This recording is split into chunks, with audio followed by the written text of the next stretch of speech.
Bridget, which is what we've seen all weekend long. So let's go in and explain what matchups we have here. I believe we featured Aaron Tarbell before. He is playing a very intricate Espeon Garb deck. So it has a lot of different techs in there, Drampa, Katarna, GX, a couple things like that. And on the other side of the board, Joey's playing the same 60 as Ian, if I looked over the list correctly. The Golisopod Zoroark with the Lurantis promo Sunny Day that boosts the damage. This is going to be a very interesting matchup in you know, a lot of aspects because, you know, confusion makes, you know, does a huge thing here in this matchup. It's like, where's Psychic Energy at? And, you know, it's a lot of, you know, it's just a lot of interesting things here. Aaron can like divide GX and set up different knockouts on these Zoroarks and Golisopod, and he has de-evolution plays, you know, through Po Town and Espeon EX. So there's a lot of different things that Aaron can do here. Absolutely. He's got his 2 Trubbish. He's got his Drampa. He kind of cheat-coded in the Espeon GX because he knew he was going to be attaching a Psychic, and that's something the high-level players often do. Save some time, you know, announce it, making sure they're working through those things with their opponent. Joey, a natural Bridget. How you want it. I mean, if he's starting the Lele, it'd be nice to just have the Bridget in hand. So it looks like he's got 2 Zorua there and a Wimpod, and he's going to get his trade setup going that has been happening all weekend long and get up his robust attacker, Golisopod. Looks like a energy attachment on Tapu Lele to kind of set up maybe the retreat next turn. He seems to be favoring a similar strategy that Ian took to where he's holding back, putting down the Fomantis for later in the game. And I think that's a strategy they both went over together as they, you know, constructed his deck. It's not one of the main cogs in the machinery of the deck. It's to close out games. It's your what puts you over the top. So we see a quick Ultra Ball from Aaron here, discarding Lusamine and a Cynthia, I believe. And abilities are gone, my friend. Plays. So we're set and ready to go. Exactly right. He's got the exact setup he's looking for. You know, got that Trubbish on the bench, ready to go if he wants to go into Trashalanche.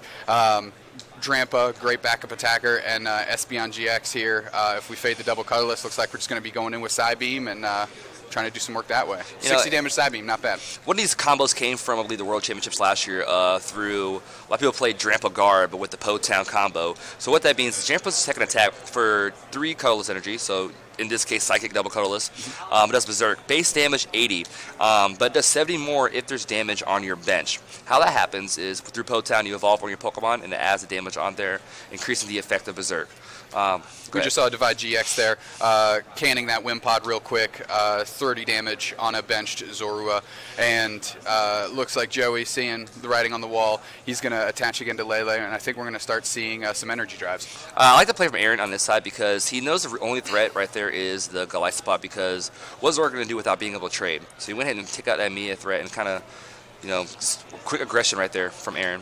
Looks like Joe, without his abilities here, running a little light on draw supporters in his hand. Acerola to remove 30 damage on a bench Zorua, not really where you want to be.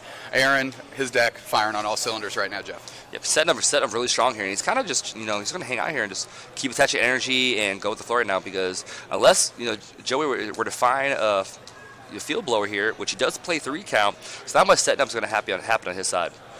So we see Aaron looks like he's going to do a little retreating action into Drampa, and we're going to start seeing Righteous Edge. He's conserving the Espeon right now for later on, and I like to play a lot. You know, you're going to need Espeon for the confusion and the Psychic play. Psychic, a very dangerous attack, punishing your opponent if you overload that energy. Yep, and right now, because Joey was kind of priced into setting up a Tapu Lele to start attacking, that means that energy's stacking up because Tapu Lele's energy drive relies on that energy. So that's a little bit of a rough sycamore there. We do see 2 Guzma go to the discard, and you know we got to, you know, you always want to hold resources in these kind of matchups, and unfortunately 2 already go to the discard pile for Joe here. Luckily, he does have the 4 puzzle at a time, which is kind of classic in these Golisopod Zoroark decks, but he is just down to 1 Guzma in deck, and when you have abilities locked and things of that nature, it might be tough to find that one. Definitely. So we see an Ultra Ball coming down. He's finally getting the Zork GX out here, and it has a Float Stone on it. The glare's a little bit kind of hard to see there, but he did attach the Float Stone prior to his Professor Sycamore. But he won't be able to trade unless we see a Field Blower in his hand. I think he's just kind of playing to it at this point. Field Blowers, 3 count, just like Ian had, and he needs to get there. He also has the, right now he's fortunate having a Layla with 2 grass energy on it, so the Righteous Edge from Drampa is not taking any effect right now. So hopefully he can kind of keep the strategy going, attaching basic energies, and avoid the Righteous Edge from Drampa.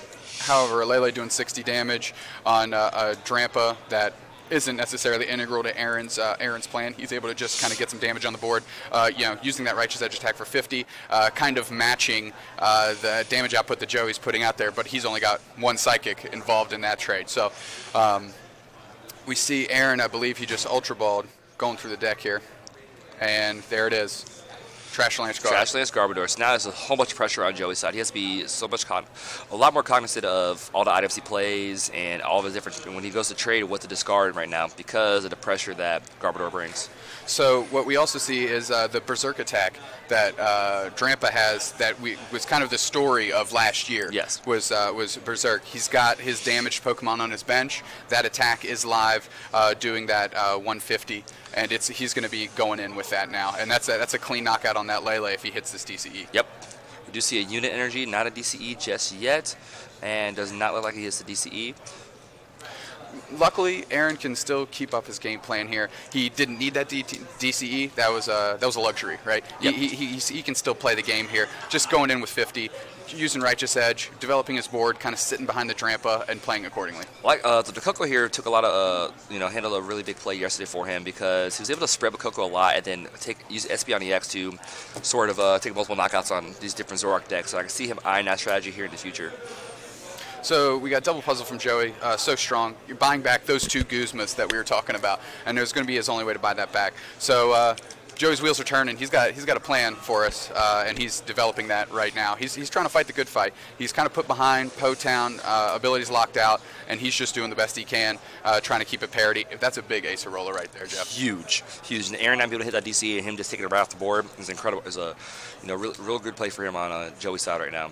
And he takes a knockout on the Drampa. Rebenches that Lele to no effect, but to boost that Zoroark GX damage and take that knockout there, get himself ahead 2 prizes, despite the fact that he doesn't have those abilities. Can't say enough about the strength of Puzzle of Time, using that to get those Guzmas back, and now he's set up for next turn to follow that play up. Yep, exactly. So, and him putting Lele back down, he has now, even through all his ability, he still has 3 solid attackers out there. Energy Drive is not a joke to forget about because it still hits for high amounts of numbers and punishes your opponent if you do play a high amount of energy on your side. Aaron taking a quick inventory of Joey's discard here with the Trash Lance Live. That's always something you got to think about. Unit Energy, new Ultra Prism card, gives these decks a lot of wiggle room to be able to play tech attackers like the Kartana that's in his deck. Yeah, there's a lot of different decks that have been utilizing these unit energies. Primarily this one with the Metal, Lightning, and the Psychic. Some other decks earlier today we saw Raichu and Garbodor play that, and that's a unique concept there also. So absolutely. Use these new cards with Ultra Prism, coming to full use here at Collinsville Regionals. It won't be the last we see of them. This is the first big tournament they've been able to be exposed at in the United States. We see a retreat here into the Trash Lance Garb without having an item count. It's a bit difficult for itself, so we apologize for that. Looks like it might be like a 70 and 30 there, or 60 and 30. But regardless, it is damaged. We see a Guzma here. I guess he's trying to pressure the big targets here, and I believe that might be a clean knockout there. Let's see. 150 we've got and 120, and it has the 60 from the energy driver. Yep. So big. Joey, those puzzles, can't say enough about them. We always seem to see him in pairs. Yep. And he pulled back 2 Guzma, able to take KO, get ahead of this game despite not having his trades available to him. Really fighting from behind, it seemed like, and he's putting together a heck of a game plan here. We're seeing it a lot for these games recently is that, when we feel it's starting to get out of reach, they kind of reel it right back in with some incredible plays. That's why they're the top players. That's why they're playing for a winning in top 8 here. We see Espeon EX come down, double colorless, float stone. That might come up and start devolving. And really putting the screws to Joey, taking some cheeky knockouts, some quick prizes for Aaron, and putting the pressure back on Joey to make something happen here. So we do see the Miraculous Shine is what the attack's called. It devolves all of your opponent's top Pokemon and pulls them into your hand. So the strategy there, spread the damage to get to the little HP and Miraculous Shine them up back into the hand and take multiple knockouts. But we do see the knockout on the active Zoroark, putting his Zorua back in hand. Active Zorua and putting his Zoroark back in hand. Yep. So bridges from Joey. I believe we have Lele, Zorua, Tapu Lele, Wimpod, and a Coco active. He's got to cobble something together quick because Aaron can snowball this advantage with that Trash Lance garb.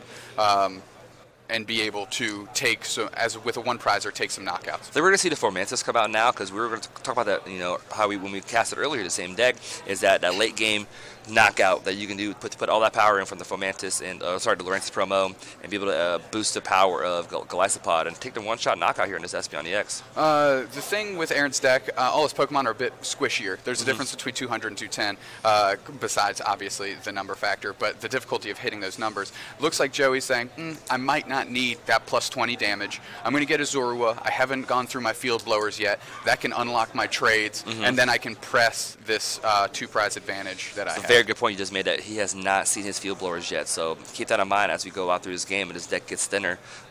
We can still very well see these abilities come back alive for Joey. He runs the 3 field blower like Ian did. We're looking at Aaron's side. He kind of has an innocuous board, but that Trash Lance guard was ready to pull up and do work. Espeon, there's no more damage on the field. It served its purpose. It's taken it's as I like to call it, just a cheeky knockout, and it sits in the active. The thing is, 170, super squishy. Yeah, we're in Tapu Lele range, and we consider those easy knockouts. So, in an ideal world, that's the Pokemon that Joey wants to feast on. It's just sitting there, ready for the taking. It's got a double colorless that's invested into it. It's a big knockout for him. So we do see the 80 damage energy drive from Joey onto the Espeon EX, and you know Aaron has all his float stones out there too. Keep that in mind. So a strong field blower here. There might not be a tool, you know, to be put back again on his Garbodor. Yeah, don't forget, Joey did get back the other Guzma, so he does have 2 available to him now in his deck. Golisopod into a Guzma onto that damaged Espeon EX. That's game, my friend. That is game. Interesting here. So we're going to see the Acid Spray. If I'm not mistaken, if it does not indirectly knock out, flip a coin. If heads, you get discard the energy after active Pokemon. But it's base damage of 70 with Choice Band at 100 damage. There you go. Can't really see what Joey drew there for the turn. Obviously, quickest route to victory. Golisopod, Guzma. Yes. Shake the hand. And there is the field blower. We should be seeing some trades. Is just the Flowstone, not the Potown? Interesting. It looks like he's putting a little bit of stress on Aaron's own Trubbish. Okay, there. Then he decides to lock it in. I think it's deciding between another Flowstone potentially and the Potown. Yep. Guzma. I believe I just saw him on that second draw off that trade. Energy.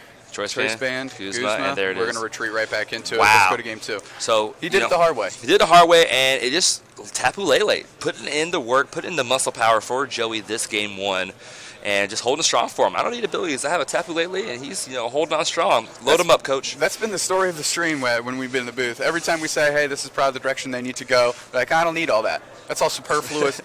Just let me draw some cards naturally, and I'll get there. Let me go, coach. So that's where we're at now. Game 1 to Joey. Very quick game 1. Very quick game 1, and I mean that's a good thing though for Aaron on his side. He's a little bit more time to potentially take these 2 games. Neither player do not want to take a tie right now. It is not proactive for either one of them as far as their ultimate goal of making a top 8. Tie spells tournament death for them, Jeff. So we're looking right now. Joey being up 1, he is literally, if Joey wins this match, he could bubble out and they both miss. That's a very good point. But you got to give yourself a fighting chance. You got to strap up the gloves. You got to go in swinging.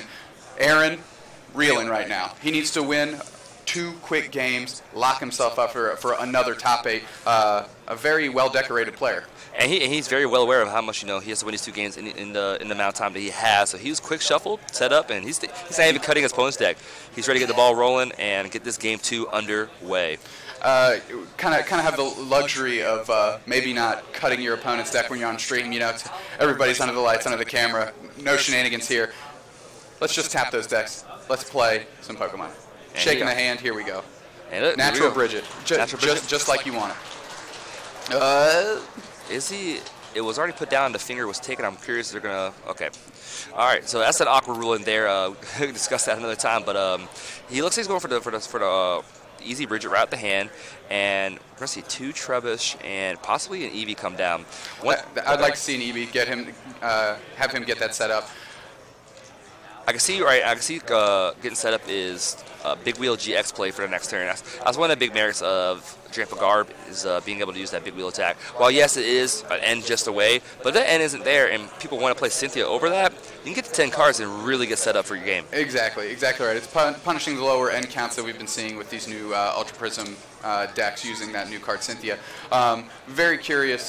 Didn't get that Eevee to start getting ready for that Espeon GX, which is kind of the namesake of this deck. So Aaron's got a strategy in mind. He's going to employ it here, and I believe it begins with Big Wheel GX on his following turn. I think we're going to see a Big Wheel GX or a Floatstone to set up some Tapu Koko spreads. So if there isn't any immediate threat on Joey's side as far as, an attacker that can pop up right now, you can see some Koko spreads here and set up for some Espeon EX plays later on. Exactly right. Damage output on Joey's board. Sometimes, it's very important how much bench Pokemon he has. If he doesn't necessarily get that Bridget to start cranking up the the Zoroark GX damage, and he can get 1-2 flying flips in, that sets up that big Espeon GX divide attack, and that is so many potential knockouts looming on the board once Espeon EX comes into play. It's a nice combo when you have Tapu Koko and Po-Town. And Joey does not have any stadiums in his deck, so it's just either Field Blower or you have to accept Po-Town. Exactly right, and it hurts Joey a heck of a lot more than it hurts Aaron. Aaron actually gets to leverage the advantage of the Po-Town because of the Berserk attack on Drampa GX. Not just that, he also has the advantage of being able to just energy evolve and not get any damage on his Espeon when he wants to evolve it. That's correct. So we see Garbotoxin. Hey, no trouble finding him today. He is finding them all over the place right now, and here we see a Trasherlanche Garb, Sycamore. Okay, Sycamore's at the bottom of that. Sycamore, Rescue Stretcher, Lele, Guzma gone, Fresh 7. And I don't know what the 7th card that he just drew was. Curious if he's going to, what we'll see here is maybe even Espeon come to bench and Energy Evolve, then a huge Big Wheel GX. But we won't see an Energy Evolution now. Garbotoxin is in effect.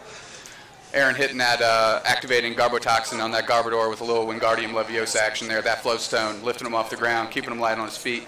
Abilities locked down. If I'm not mistaken, I'm pretty sure it's Leviosa, not Leviosa. So we do see a Big Wheel GX as we called the previous turn. And, yep, I'm sure we'll see an end here on Joey's side. If not, Aaron could have everything he needs his next draw.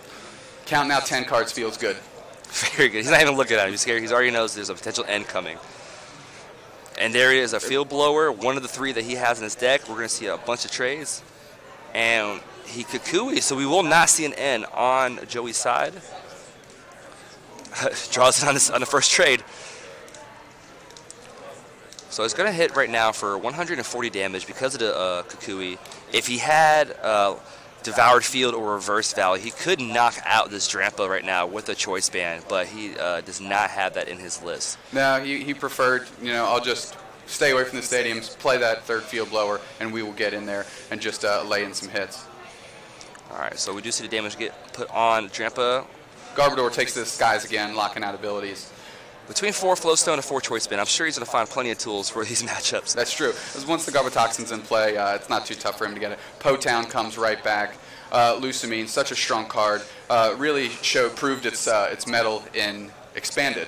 Mm-hmm. But here we see it in Standard. Aaron putting it to good use. It's a very interesting tech that I see in this list. I like the merit of being able to bring back your Po-Towns, keep shuffling them back in, bring it right back to your hand, and Po-Town being a very successful strategy for Aaron in his Espeon Garb deck.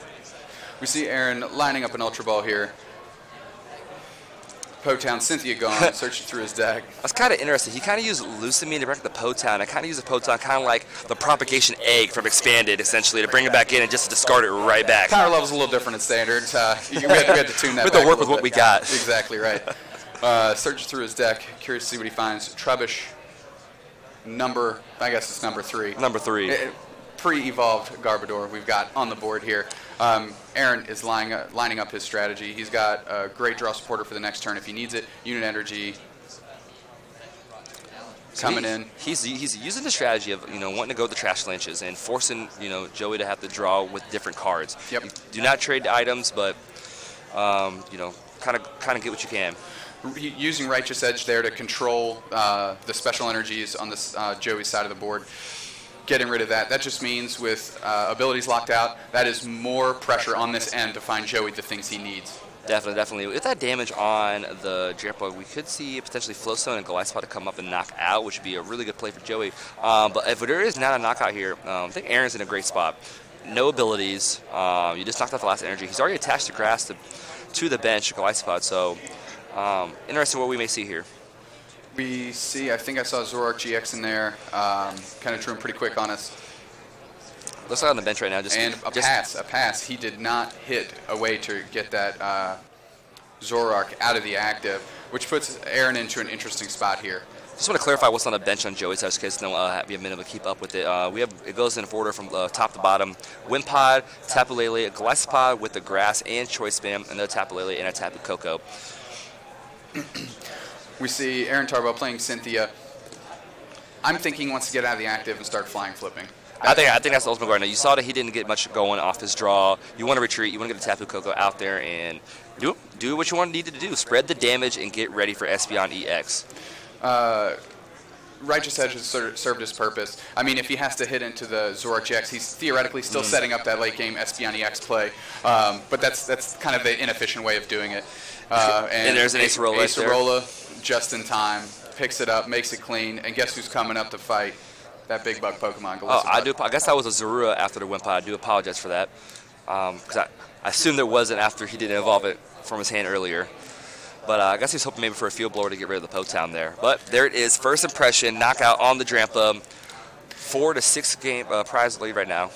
The efficiency of Gliscopod GX being able to do that big 150 damage with one grass energy is so impressive, and has carried a lot of players through this day 2 today to successful records. Lots of Zoroark we saw in the day 2. I believe it was like 6 to 7 of them, and a lot of the top players we'll see a couple in top 8, potentially Joey if he wins this matchup, and definitely a successful deck that was brought to Knoxville.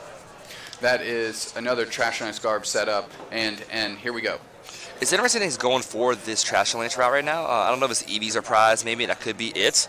We didn't think to put that in consideration there. But Joey has control of his items. He can draw without items. So this is a really interesting spot to be in. Joey's got that DCE off the top. It's going to be important next turn for him to keep the pressure on. Flying Flip, I believe it's been called, and let's strap damage up everywhere. All we're seeing right now is the prep for that big Miraculous Shine. That is what Aaron's playing to right now. Even not just that, he could if we don't see the crossing cut here, he can honestly just keep spreading, and it'll kind of do a little chip damage for set up for these Garbodors. But we do see the crossing cut GX. Gillespie gets to slide back to the bench, and he promotes Tapu Koko. You see Aaron, he's got some rough waters to navigate here. He is behind on prizes, hasn't been able to leverage all that damage he's been putting all over the board. He needs to step it up and step it up big. He's kind of running out of time now. Yeah, he has to make a big move here. I'm not sure what the item count is in his discard. I didn't take a quick glance when he was shuffling through, but he does have an EV down. And that Garbotoxin is live though, so he's going to have to do that the hard way. And where Potown will, nip him in the bud at this point without being able to energy evolution. Yep. He could do something cute, like maybe Field Blower his own Flowstone, but then, is there any merit in that? We saw it in the Zoroark GX Garbodor deck earlier. Being able to control when your abilities are actually live and when they are not is a much stronger proposition than maybe we gave it credit for at the start. So Aaron is drawing 6, and he needs 6 good ones. We definitely see the second energy, but like we said before, there is no energy evolution. Curious to see what the item count is here. Is it time to start going in with Trash Lance? Is it time to maybe feed a Pokemon into Joey's board? This is a very good play. Ending down to 3 and bringing the Pokemon back to his hand. If Joey does not have a Potown here, he's forced to have to evolve him back and take the damage. And he already used Crossing Cut GX, so there won't be any direct knockout on this Espeon EX. This Espeon EX is not threatened right now. Exactly right, doing the hard way. We see de-evolution there, and more damage coming in. It is a little bit awkward with the Wimpod, because the Wimpod does have 70 HP. So unlike the Zoruas, where if you evolve with Potown 2 times, that is 60 HP, but Wimpod can still hang in there. The newer grass basic Pokemon that we've seen that have the evolution lines have had that 70 HP, which is kind of a game changer. Everything else kind of sits at 60, and that's just a perfect Potown number. Double puzzle, Field Blower, didn't see the other card. It was Professor Kukui and the Field Blower. Professor Kukui's away to go on and win this one. So 120, 150, 50. Kukui's 170. Yep. So that is going to take him down to one prize right now. And we're kind of seeing the ramifications of having what I like to call these squishier Pokemon at that 170 HP. When you're just playing with Lele's, you can kind of mitigate that. But Espeon EX has been such a crucial part in Aaron's success in the past 2 days. He needs that Pokemon. And look at that, Golisopod taking another unprecedented one-hit KO. It's not normally in its repertoire, but today it's flexing its muscles for sure. Yes, definitely right now. And Aaron, needs to make a big move here. Maybe a confusion play and end the one with the Garbotox active could make a big play for him right now. But we'll see what he goes for here with this Ultra Ball. I would assume he's going to eye that Espeon EX play. I only saw about 6 items in there. That was a really, really quick look. Benching that Tapu Lele, obviously to no effect. Garbotoxin is live, which means we might start seeing DCE and Energy Drive. Energy Drive for 100, and does he have to end the one also? Just Field Blower is a choice span. And that is it. Aaron has nothing else in hand. And there it is. He had a Guzman in hand just to kind of show him that he had the game in. That is all she wrote. 2 quick, swift games from Joey. So what we're seeing here, Aaron no longer in contention for top No longer 8. is in contention great for top tournament run. Certainly something to be proud of. But Joey giving himself a chance, which is what that win's all about. It was amazing how